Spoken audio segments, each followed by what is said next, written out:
भारत के प्राचीन इतिहास में चंवर वंश एक गौरवशाली वंश के रूप में जाना जाता है, जिसकी स्थापना वीर और दूरदर्शी शासक राजा चंवरसेन ने की।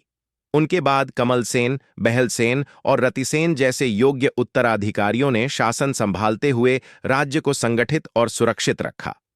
राजा कमलसेन चंवर वंश के द्वितीय राजा थे, जिन्होंने अपने पिता राजा चंवरसेन के बाद सिंहासन संभाला और वंश की विरासत को आगे बढ़ाया।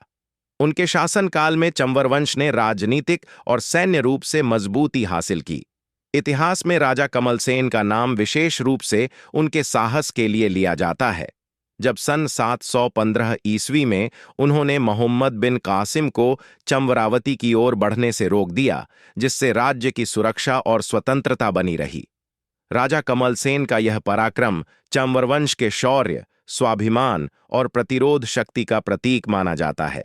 आगे चलकर राजा भद्रसेन ने अपने न्यायपूर्ण और संतुलित शासन से जनता का विश्वास जीता, जबकि राजा श्रीसेन के काल में प्रशासन और सैन्य शक्ति दोनों मजबूत हुईं। इसके पश्चात तेजस्वी और पराक्रमी राजा सूर्यसेन ने चंवर वंश की कीर्ति को दूर दूर तक फैलाया।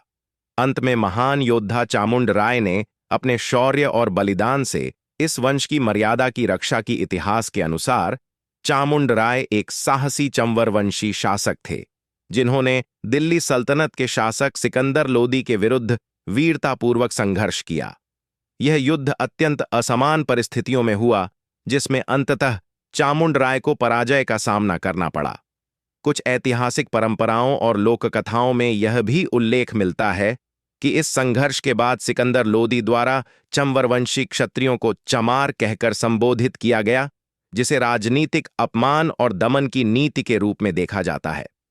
यह प्रसंग उस दौर के संघर्ष, सत्ता परिवर्तन और सामाजिक पहचान पर पड़े प्रभावों को दर्शाता है, जो आज भी इतिहास के एक विवादित लेकिन महत्वपूर्ण अध्याय के रूप में चर्चा में है।